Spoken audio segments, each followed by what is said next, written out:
Ora, então sejam uma vez mais muito bem-vindos a mais um episódio dos Leões em Jogo.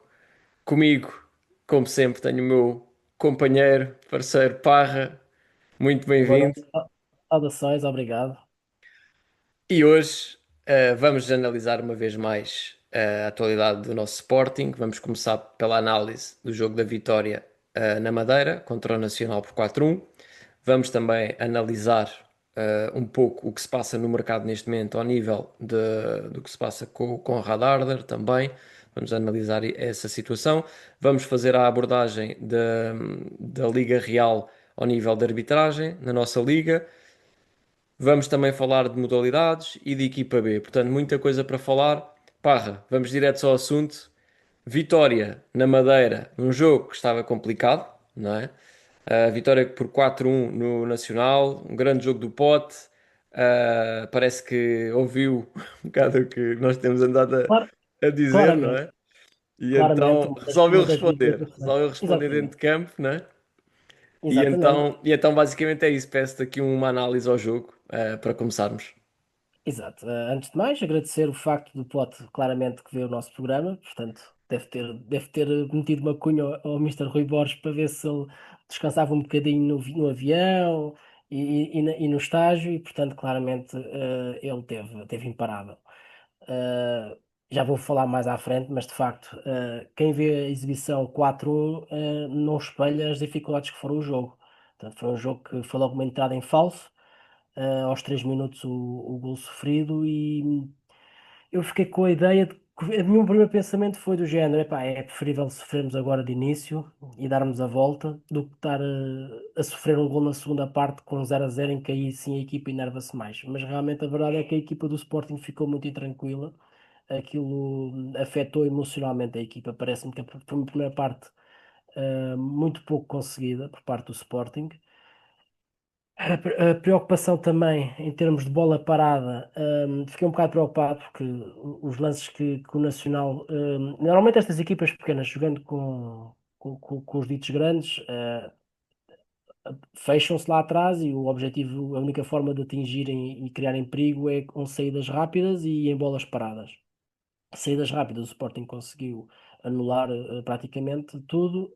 Agora nas bolas paradas tivemos ali alguns calafrios, e inclusive o Mister Rui Borges até na conferência de imprensa abordou isso mesmo, e até comentou que podíamos ir para o intervalo a perder 2-0, que Uhum. não era de todo um resultado justo, mas poderia perfeitamente ter acontecido, porque foram dois lances hum, que o Sporting ficou mal, e pronto. Mas pronto, avançando com a primeira parte, lá está, aquilo que eu vi, e aí se calhar a culpa é do Queiro, nas suas análises, as suas análises que aqui faz, em que classificas e bem que o aproveitamento dos cruzamentos do Sporting são muito Uhum. fracos. Portanto, claramente o Nacional quis ocupar o máximo de espaço no meio, com muitos jogadores no meio, e não conseguiu, não conseguimos ver as movimentações, nem o Pote, nem o Trincão a ter bola no meio, e claramente o único espaço que havia era nas alas. Eles sabendo eles que nas alas o Sporting não cruza bem. Claro que estou a brincar, como Uhum. é óbvio, nossas análises que aqui fazemos, qualquer equipa até do Distrital também consegue analisar facilmente as debilidades do Sporting, do Benfica e do Porto, e, portanto, estou a brincar, como é óbvio, mas de Uhum. facto era uma situação que era já por demais evidente, e não é por acaso que chegamos ao intervalo em que dominamos o jogo, mas não temos muitas oportunidades criadas. E na segunda parte, os golos que surgem, principalmente do Pote, que é receber a bola na linha e fletir para o meio, e de meia distância, como ele faz bem, e voltou a fazer em boa altura. Portanto, faz os dois golos. Passamos para a frente. Outra também situação que melhorou bastante o jogo do Sporting, a meu ver, foi a substituição do Fresneda pelo Vagianidis, porque lá está, precisávamos Uhum. realmente, que também, já que as alas é a única forma de podermos causar mais perigo, era preciso alguém também entrar mais nas alas, atacar o espaço, ir para cima do adversário, coisa que com o Fresneda tem mais limitações e, portanto, com o Vagianidis verificou-se logo isso, mal ele entrou no jogo, faz logo a jogada, começa a jogada, que depois ele acaba por estar em fora de jogo quando devolve Sim, para o Soares, mas não deixa de ter sido uma boa jogada inicial dele, não sei se te recordas, em que ele perfeitamente. vai pela linha, exatamente, e ultrapassa, acho que até faz uma cueca ou uma Há ali maldade uma ao cueca defesa. no Portanto, defesa. Sim. exato, exatamente. Portanto, basicamente foi isso, 2-1. Felizmente, quer dizer, esse gol foi anulado, do Soares, mas o Pote faz o 2-1 também numa jogada mais, lá está, meia distância, flete para o meio, Uhum. e, pronto, e o gol do Arda também é um cruzamento muito bem feito do, Do pote. do, do Pote no espaço vazio em que o Arda ataca aquela zona muito bem à ponta de lança e marca o gol de carrinho e por isso ficámos todos mais descansados, como é óbvio, com o resultado. O gol do Arder foi o gol da tranquilidade, o 3-1, mas fica o aviso de que estas coisas acontecem. Uhum. E é muito fácil nós darmos uma parte de avanço e depois na segunda parte o tempo corre contra nós e não é fácil. Por isso digo que foi um resultado melhor do que a exibição. Tivemos realmente a felicidade de ter uma noite em cheio do pote. O Uhum. Trincão também acaba, curiosamente, de fazer a jogada que dá origem ao golo, também acaba por ser a única jogada eh, pelo meio, porque ele ganha a bola Sim. e se fazemos um ataque rápido, e portanto depois aparece na zona de finalização o pote. Mas tirando isso, foram situações sempre na linha, porque realmente no meio estava com muito povoado com os jogadores do Nacional e portanto estava difícil de jogar por ali. Uhum. E Exatamente. pronto, foi assim que eu vi o jogo. Muito bem. Que é isto. Vamos Tá bem. passar então aqui à análise de dados. Vou só depois no final pegar em algumas coisas também que referiste, só para complementar também. Mas pegando já aqui na análise de dados, eu queria entrar mais em detalhe para separar um bocadinho o que foi a primeira parte e a segunda, mas indo já diretamente aos dados, basicamente, foi contabilizado o seguinte: portanto, neste jogo, a nível de grandes oportunidades, duas para o Nacional e cinco para o Sporting, do que se podem considerar grandes oportunidades de gol. Depois, remates, não se espantem, atenção, três para o Nacional, que foram os três lances de bola parada, precisamente, foi os únicos remates que o Nacional teve, o jogo inteiro, e 27 remates para o Sporting. Remates enquadrados, um para o Nacional, que foi o golo, e 7 para o Sporting. Remates dentro da área, 3 para o Nacional, que foram uma vez mais os 3 lances de bola parada que o Nacional teve, 16 remates dentro da área para o Sporting. Cantos, 3 para o Nacional, 13 para o Sporting. Depois temos também defesas de guarda-redes, duas defesas do guarda-redes do Nacional, zero defesas do Rui Silva. Duelos aéreos tivemos 15 ganhos em 23, que dá um rácio de 65%. Portanto, aqui também mostra a nível da defesa, estivemos bem os nossos centrais, essencialmente, e os médios concentrados neste tipo de duelos. Dribles 6 em 17, faz uma eficácia apenas de 35%, que mostra que também é algo que continuamos a insistir nisto, que é algo também que temos que melhorar, nomeadamente ao nível dos nossos alas. Passos no último terço, 152 em 197, portanto, um bom aproveitamento, 77%. Aqui estamos bem, na minha opinião. Bolas longas, 30 em 42, portanto, faz um bom aproveitamento de 71%, também bem. E Parra, estavas a falar dos cruzamentos, desta vez até foram ligeiramente superiores a nível de aproveitamento. Tivemos 7 em 22 tentativas, portanto 32%. Nós temos andado ali à volta dos 10, dos 20%, agora estamos em 32%, o que já não é mau, digamos assim, para o jogo Exato. que houve, não é?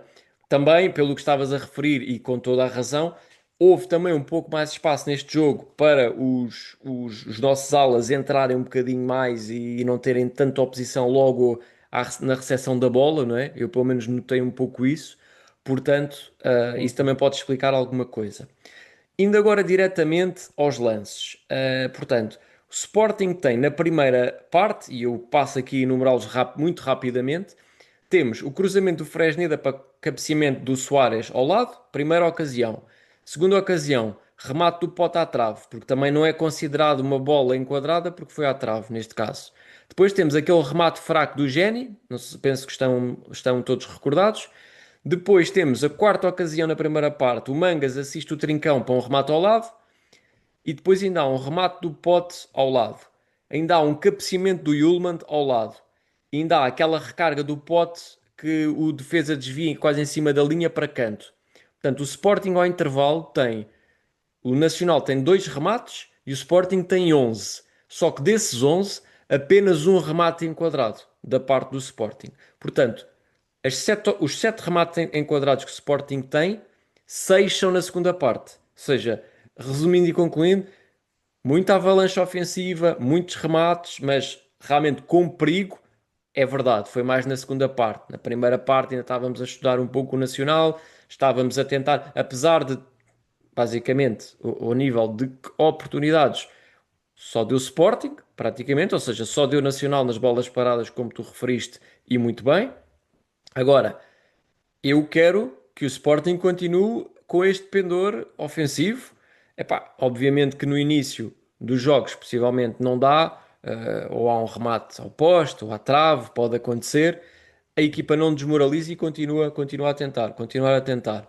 Obviamente que o próximo jogo é um jogo diferente do jogo do Nacional ou do jogo do Aroca. É com o Porto em casa, vai ser um jogo muito mais equilibrado, obviamente. Portanto, não estou a achar que o Sporting vai fazer 20 remates ou 30 remates à baliza, ou remates que sejam, mas é importante mantermos pelo menos esta atitude, eu acho.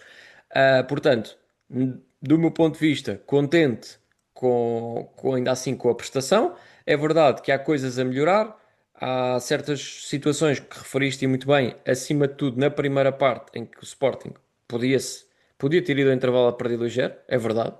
Porque a verdade é que na primeira parte não criámos muitas ocasiões, ou seja, criámos algumas ocasiões, mas não ocasiões perigosas. A verdade é essa.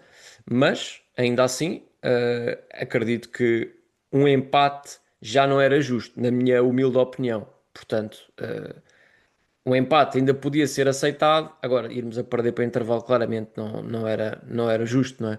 Mas enfim, futebol e a justiça muitas vezes não andam juntos, não é? Mas pronto. O que é que eu queria só acrescentar também? Pá, só frisar aqui duas ou três coisas. O Pote, realmente, o grande jogo que faz. É verdade que foi o homem do jogo, sem sombra de E, dúvida. e ainda nos assustou porque parecia que tinha se lesionado Exato. com alguma gravidade. E eu Sofre penso ali que. aquele toque, que já estávamos a perder 1-0 na altura. Sofre aquele Exato. toque ainda na primeira parte. Estávamos ali com receio que acontecesse alguma coisa. Felizmente não aconteceu. Ele próprio disse depois na flash interview que provavelmente vai esfriar e vai começar a doer mais. Portanto, é fazer gelo, ter cuidados Exatamente. e recuperar bem agora para o próximo jogo. Queria também salientar mais uma coisa. Epá, o Kenda, para mim, um jogo péssimo, é a minha opinião. Entrou muito mal. Eu não sei se tem a ver com o facto de jogar ali na esquerda, que realmente não parece não está natural naquela posição. Falhou passes fáceis, cruzamentos sem nexo. Portanto, há ali qualquer coisa que eu adoro ver o Kenda jogar na direita. Mas ali na esquerda, para mim, pessoalmente, parece-me quase outro jogador. Mas não sei o que é que tu Sim, achas em relação a não isso. foi, não foi um jogo bem conseguido da parte do Kenda, mas claramente que o treinador o que quis mesmo foi, trocando o Fresneda pelo Kenda, era para que o Kenda realmente tivesse liberdade para ir para cima do defesa, Sim, provocar desequilíbrios, sim, para, pronto, porque realmente o Nacional estava com menos um e, portanto, estava só limitado a defender. sim, E por isso, se calhar, ele excedeu-se nessas tentativas e lá está. E às vezes no futebol jogar simples é mesmo o mais difícil. E lá está, pronto, foi uma má gestão da parte também do próprio Kenda a sua exibição. Mas há noites assim. sim, há noites assim, Felizmente claro. que não foi necessário e tivemos outros jogadores que sobressaíram nomeadamente o Pote, que ajudaram a Sim, que a nossa exibição que carregaram a equipa, no fundo. e fosse os 3 pontos para casa, exatamente. Exatamente. Eu repito, eu acho que o Kenda é um belíssimo jogador, mas eu acredito que ele rende mais à direita do que à esquerda. Esta é apenas a minha convicção. E eu acho que o próprio, Sim. não é? Se é para É, isso, ele só foi não é? jogar para a esquerda porque neste momento não temos lá o Maxi Sim, Araújo, estamos sim. muito desfalcados, não é? Em Podias condições eventualmente ter normais, colocado o o Jenny na Kenda, esquerda, não é? Mas, e sim, o Kenda sim, na mas direita, mas pronto. exato, em condições normais o Kenda e o Catamo irão jogar sempre do lado direito, porque teremos do lado esquerdo o Maxi e o próprio Nuno Santos quando recuperar, portanto Uhum. vai haver muitas opções do lado esquerdo. Sim, basicamente é isso. Outra Ah, coisa, desculpa, outra coisa que eu diz queria isso. só acrescentar, do ponto positivo é o facto de realmente parece que há ordem para rematar a baliza. O Sim, Sporting também do ano passado para este ano nota-se que é uma equipa que remata mais. E isso sim, é de louvar, de porque louvar. às vezes para quem estando o Sporting a perder e nós a ver ali certas jogadas em que parece que queremos entrar com a bola dentro da baliza a tabelar. Epá, Uhum. quando um remate resolve. Exato. E fazendo um paralelismo ao próximo jogo, como tu falaste há pouco, e é verdade, jogo com o Porto, muito cuidado. O Porto tem um futebol ofensivo, bolas paradas, muito forte. O Sporting eh, assustou um pouco neste fim de semana em termos defensivos nas bolas paradas. Uhum. O Sporting gosta muito de jogar atrás e a jogar com o guarda-redes, com os defesas, a bola a passar pelos defesas todos e ir para o meio campo e do meio campo para os alas. Quer dizer, esse tipo de jogadas, muitas vezes com um pressing muito forte, não só na Supertaça verificou-se isso, como na Taça Portugal, basicamente Liga dos Campeões, nível de Liga dos Campeões e derbys e clássicos, às vezes não dá para fazer isso. E tem que se Uhum. jogar e não há mal nenhum por vezes está apertado e dá um chutão para a frente, porque é Sim, preferível isso que, porque eu lembro que a maior parte das jogadas de perigo do Benfica e tanto na Taça de Portugal como na Supertaça eram muitas vezes bolas perdidas na nossa zona de construção. sim. Portanto, é outra situação que eu também gostava de. Pronto, que com o Mr. Rui Borges, à semelhança do Pote, que disse também o nosso programa Exato. e tivesse esse. Sim, vamos ver, não é? Também qual é que é, ou seja, uma coisa é vermos estes jogos com equipas que são, pá, verdade seja dita, inferiores ao Sporting. Outra coisa é um Sporting Porto, em que vamos realmente medir forças. O Porto também vai medir forças, o próprio Farioli falou disso, que agora vamos ter um teste para vermos também qual é que é o estado em que estamos, digamos assim. Sabem que vão jogar contra uma grande equipa e nós também sabemos, vão jogar com uma equipa, vamos jogar contra uma equipa boa, que está ainda em construção, mas que já está a apresentar bons sinais a nível futebolístico. Portanto, obviamente nós queremos os 3 pontos e temos que lutar por eles, mas vai ser duro para os dois lados, no fundo. Acho que isso é, acho que isso Exato. é claro, no fundo. Mas Muito bem. é ordem para rematar. Em situações É, de jogada, não tentar levar a bola para a baliza sim, com tabelinhas e é exato. rematar. E nesse aspecto acho que ajuda bastante também o Suárez, porque é um jogador que cria essa imprevisibilidade, que é ele muitas vezes pode receber, virar-se e estar de frente para a baliza e poder ele próprio finalizar, como Sim, muitas vezes ele dá só um toque para tabelar com quem vem na jogada, neste caso sim, o Trincão, ou o Catamo, ou o Pote. E portanto isso também acho que se calhar também por causa disso é que também estamos a rematar bem, porque de repente os jogadores vê-se ali numa posição em que vê bem a baliza e pensa, "Pá, olha, vai já daqui." Por isso é de louvar sim, e exato. isso Sim, é, não, é muito. é de encorajar esse tipo de atos, sem dúvida. É isso mesmo. Muito bem.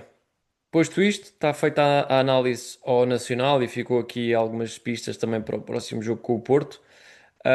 Vamos passar aqui para o tema do momento, ao nível fora de campo, digamos assim.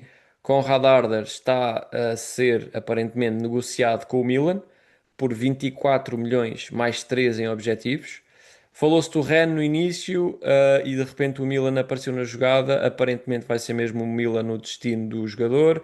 Já se fala que amanhã já tem que se apresentar em Milão. Vamos ver se se confirma ou não. Também já se tinha ouvido falar antes que o Arder só saía depois do jogo com o Porto, quando houvesse um substituto para ele. Portanto, vamos ver o que é que vai acontecer.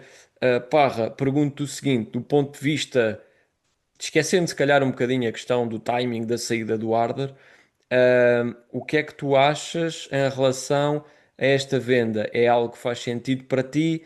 É algo que neste momento, em função também da- dos objetivos e das ambições do próprio jogador, é algo que vai ser, que achas que possa vir a ser bom para ele? E também olhando para nós, os nomes que se têm falado, Ioannidis, Clayton, mas mais até o Ioannidis, se é uma troca que faz sentido ou não, a teu ver?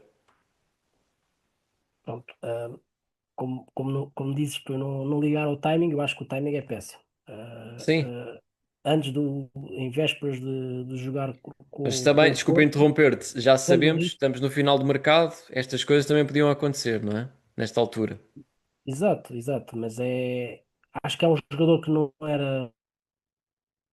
Não há necessidade de o vendermos. Portanto, ocorre esta situação. Era possível, se calhar, termos esse tipo de dores de cabeça, de que de alguma equipa querer ir buscar ou o Diomande, ou o Inácio, ou o Ullmann, jogadores que a gente sabe que são apetecíveis de mercado. O Conrad Arder nem era o caso. Portanto, eu acho que parece-me que trata-se aqui eh,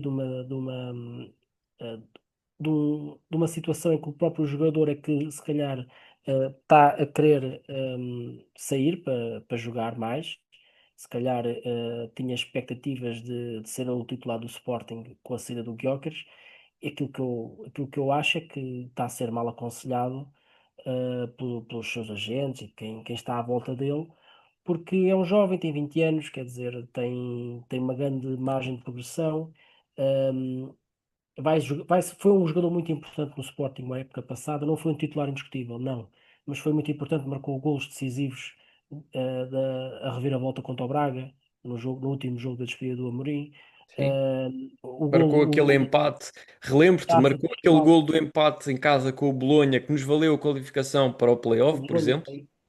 Muito importante. Exatamente, exatamente. E para a Taça de Portugal faz o 2-1 já no prolongamento que nos dá. Sim, Passamos para a frente do marcador. sim. Portanto, é um jogador que é importante, não sendo um titular indiscutível, é um jogador importante para o plantel. E isso deveria ser suficiente para um jovem jogador de 20 anos saber que não é titular da sua equipa, mas é um jogador importante na sua equipa. E este ano vai jogar muito, iria jogar muito, se ficasse, porque agora estamos a jogar de 8 em 8 dias, é certo, vai jogar pouco, mas com a, com a entrada na Liga dos Campeões e jogar 3 em 3 dias, vai haver essa necessidade e, portanto, dele jogar mais vezes em detrimento do Suárez, para também o Suárez poder descansar. Por Uhum, isso, pelo Rennes, percebo, ok, o Rennes, se calhar, é a contratação sonante do Rennes para ser titular indiscutível.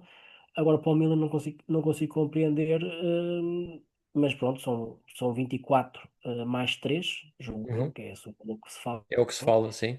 É uma, Sim. é uma boa venda. Comprámos por 19, vendemos por números quase, poderão chegar aos Acima, 27. sim, Portanto, exatamente, é sempre acima. Por isso, agora a questão é quem vai substituir, será que é melhor que ele? Também fica aqui um bocado um ponto de interrogação, porque sim. o Ioannidis que se fala, o ano passado teve uma época um bocado abaixo daquela que era expectável. Há duas épocas quando o Sporting quis, ele em termos de 40 jogos, mais ou menos, marcou 20 golos, foi mais ou menos esta, Sim, os mais 20. perto até dos 25, salvo erro, mas sim, exato. 40 no total e 25 Sim, no sim, total das competições, Liga Europa, exato. Liga Grega. Uhum, E o ano passado foram números muito baixos, foram também cerca de 40 jogos e muitos deles como suplente. sim. Perdeu a titularidade, ele era titular da seleção grega e o Pavlidis, curiosamente, era o suplente dele. Uhum, As coisas mudaram, neste momento sim. ele é suplente do Pavlidis e curiosamente, e nem sei se ainda vai à seleção, mas a Uhum, verdade é que ele não tem sido titular indiscutível no Panathinaikos. O ano passado, na Liga Grega, marcou só 6 golos, sendo que ainda desses 6 ainda há 2 de penalti. Portanto, sim. são números que deixam-me um pouco preocupado. Vamos buscar um avançado que está com falta de confiança, que não Sim, que é está isso. a ter uma má relação com a baliza. Este ano ainda não marcou nenhum golo. Vai ser um avançado que tem que ser acarinhado, vai ter que entrar aos poucos para ganhar confiança. Se calhar era bom irmos buscar dois, Pois, além eu, do Madrid, e buscar outro avançado, porque sinceramente, pronto, não. estou um bocado reticente em relação a este negócio. Espero estar enganado. Espero que quem venha, que chegue e que entre bem e que marque logo gols e que me deixe, e que eu me engane, mas estou um bocado receoso relativamente a isso. Sim. Sim, no fundo, pá, globalmente concordo contigo. Acho que o Arthur realmente tem aquela ambição de desmedida, digamos assim. Pá, tem 20 anos e quer jogar, quer se afirmar, quer brilhar, mas tem que perceber que as coisas também muitas vezes não. Nós, quando somos jovens, queremos tudo rápido, tudo para amanhã. E às vezes não é possível, não é? Mas enfim, ele lá fará a sua escolha, aparentemente já a fez. Portanto, tudo bom para ele, é o que nós podemos desejar, Exato. acima de tudo. Agora, relativamente à sua substituição, de facto, o Ioannidis tinha características que me pareciam até, na minha opinião, boas, até para colmatar o Suárez, mas a verdade é que precisamos de um avançado que saia do banco para marcar golos, acima de tudo. E é disso que necessitamos.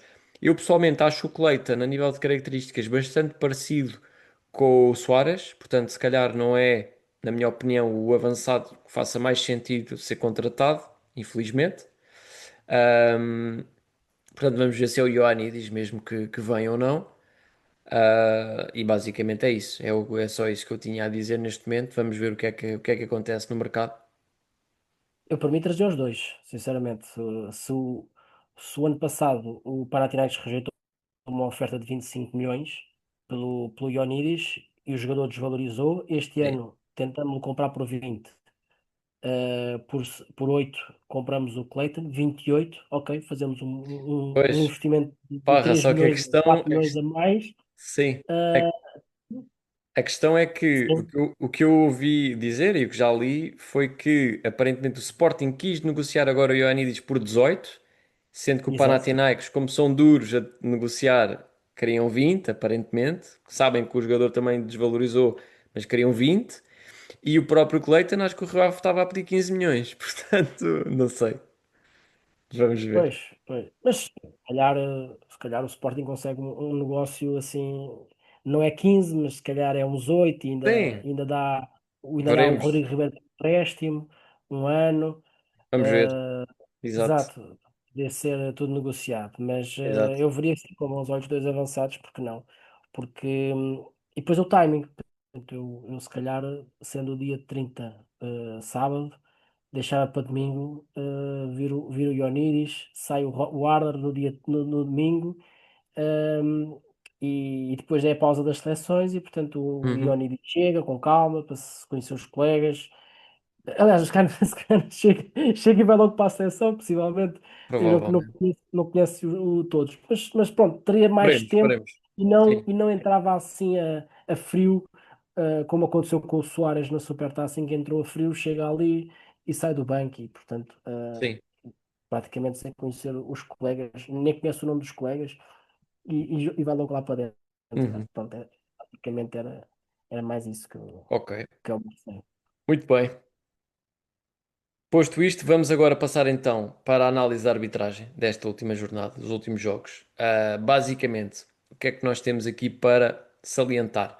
Começando já pelo jogo com o Nacional, portanto, o Nacional Sporting desta jornada, passando diretamente aos lances, temos um lance logo ao primeiro minuto, em que o Léo Santos derruba o Luís Soares à entrada da área, claramente.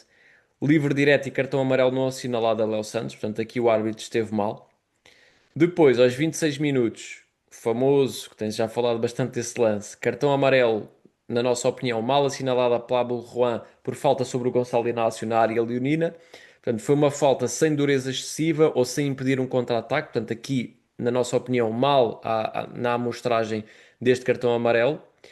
Depois, aos 37 minutos, o mesmo Pablo Juan, no lance em que é expulso, atinge o ventre de Kocharashvili com o pé. Portanto, foi um comportamento grosseiro, sendo que o cartão correto seria o vermelho. Portanto, na verdade, muita gente aí a dizer que foi mal expulso, que o Sporting não devia ter jogado contra 10. Devia. Simplesmente que o primeiro amarelo realmente não é, mas o segundo amarelo não é amarelo, é vermelho. Portanto, esta é a nossa análise também. Depois, na segunda parte, aos 52 minutos, o lance de um igual do Sporting. No lance do primeiro golo, o Trincão não comete falta sobre o José Gomes, pois carrega o jogador na omoplata, sendo que é uma zona permitida. Portanto, aqui também tudo legal neste lance. E aos 60 minutos, José Vítor arriscou, contudo não cometeu falta na área do Nacional por alegada falta sobre o Kocharazvili, portanto, sem motivo para penalti, também decisão acertada do árbitro. Portanto, esta é aqui a análise do Nacional Sporting. Voltando só um bocadinho atrás, à jornada 2 do Gil Vicente Porto, também a semana passada, como é sabido, não pudemos analisar porque quando gravámos ainda não tinha decorrido o jogo. Basicamente, temos aqui apenas três situações que envolvem as três o mesmo jogador, o Alan Varela. Aos 40 minutos entrou a varrer Bermejo, travando um lance de transição, amarelo por mostrar, que não foi mostrado. Aos 45 mais 5, Alan Varela foi junto ao árbitro protestar uma decisão a de não ter assinalado suposta falta que o jogador portista tinha sofrido. Amarelo também por mostrar por protestos que não foi mostrado. E aos 48 minutos, cartão amarelo mostrado a Alan Varela de forma correta. O jogador projetou o braço para trás e acertou com o cotovelo no queixo de Luís Esteves. Portanto, Alan Varela só levou um amarelo quando devia ter levado três, na verdade. Mas Só o pronto. ponto é que leva amarelos por reclamar, né? Está visto. Pronto, exatamente. Pois há a questão das reclamações, que é sempre um pouco ambígua, não é? Mas tirando mesmo a questão da reclamação, deveria ter sido demoestado com dois amarelos e só foi com um. Portanto, isto é factual. Já na jornada 3, portanto, no Benfica Tondela, há apenas um lance aqui a analisar, em que o árbitro não esteve, não tomou uma decisão acertada. Foi aos 51 minutos, o Obrador comete falta sobre Yarlan à entrada da área. Ficou por mostrar um cartão amarelo, sendo que neste lance, inicialmente o árbitro dá penalti a favor do Tondela, sendo que o VAR chama a atenção para reverter a decisão, e bem, porque a falta é fora da área, de facto, só que a falta é fora da área, mas ficou por exibir um cartão amarelo ao Obrador. Portanto, o jogador depois acabou por não ser admoestado por mais nenhum amarelo, portanto, não seria expulso, de qualquer das formas, mas ficou a pecar apenas nesta decisão disciplinar. E também no Porto Casa Pia, apenas um lance aqui a analisar, foi também ao primeiro minuto. Cassiano do Casa Pia foi ostensivamente obstruído com contacto por Neuen Pérez, penalti e cartão amarelo por assinalar, quando o jogo ainda estava 0-0. É verdade que o Porto venceu 4-0, portanto aqui não podemos dizer que a vitória estava em causa, mas a verdade é que houve aqui um penalti não assinalado. Ahm, Resumindo e concluindo, na Liga Real temos neste momento o Sporting com os 9 pontos reais, são os mesmos pontos da Liga Portugal. O Benfica, 6 pontos reais, 6 pontos da Liga Portugal, sendo que tem apenas um jogo com uma expulsão perdoada, como já tinha sido analisado anteriormente. E o Porto também, 9 pontos na Liga Portugal e 9 pontos na Liga Real, sendo que também tem um jogo com expulsão perdoada. No fundo, esta é a análise global ao nível da arbitragem. Portanto, está feita aqui a análise da arbitragem desta semana. E posto isto, Parra, passo também rapidamente a bola para abordarmos a derrota do Sporting B na Oliveirense por 1-0. Foi um jogo de facto que o Sporting, mais até na segunda parte, ou seja, o Oliveirense chega ao golo no final, já nos descontos do primeiro tempo, até foi depois da hora, depois dos 45 mais um, que o Oliveirense chega de canto ao golo. E na segunda parte o Sporting carregou, insistiu, insistiu, mas infelizmente não conseguimos chegar ao golo. Qual é que foi qual é a tua análise no fundo a este jogo? Sim, foi exatamente isso. Acho que o Sporting, a equipa do Sporting B, fez tudo para pelo menos sair com empate, não conseguiu. Acontece, temos que aceitar. As outras duas jornadas anteriores, também com equipas muito fortes, ganhámos, pendeu para o nosso lado, podia também perfeitamente ter havido um empate. Por isso, futebol é mesmo assim. Acho que, num cômputo geral, não deixa de ser positivo. 3 jogos, 6 pontos. Uh, Das equipas B somos a que temos melhor classificação e aquilo que nós queremos é que a equipa faça um campeonato tranquilo e continue a evoluir tecnicamente, taticamente estes jogadores e basicamente é isso. Sim, no fundo é isso. Apesar de tudo, desta derrota, não mancha o grande arranque que temos feito. Apesar de terem sido vitórias apenas por 1-0, a verdade é que as exibições têm sido bastante sólidas e, na minha opinião, também a exibição e a resposta que a equipa deu na segunda parte foi uma boa exibição. Estivemos sempre por cima do Oliveirense. Apesar de ser uma equipa que luta pela manutenção, como lutou o ano passado, é uma equipa sempre complicada de ir jogar lá. Ou seja, no caso, até jogámos em Santa Maria da Feira, não foi em Oliveira das Meias, mas pronto, ainda assim foi um ambiente hostil, jogadores também maduros, portanto, é uma equipa sempre difícil de defrontar.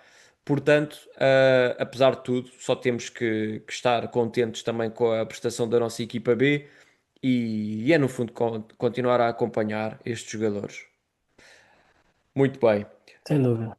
Posto isto, vamos encerrar o nosso programa, só aqui brevemente, e é o primeiro programa que temos aqui a análise das modalidades, porque já houve modalidades que regressaram e aqui estamos nós também para fazer a análise a esse facto. Portanto, começando já pelo futsal, o Sporting venceu o Record International Masters Futsal com vitórias sobre o Palma por 4-1 e Barcelona por 5-2. Nomeadamente no segundo jogo com o Barcelona, estando a perder ao intervalo por 2-0, Sporting dá a volta na segunda parte através de um bis de Merlin e Tainan e ainda um gol do Wesley. Segue-se já no dia 3 de setembro o jogo da Supertaça contra o Benfica, portanto vamos também ver qual é a preparação para esta Supertaça. Obviamente exige-se uma vitória, uma resposta depois do campeonato perdido, e é isso. Vamos para cima deles.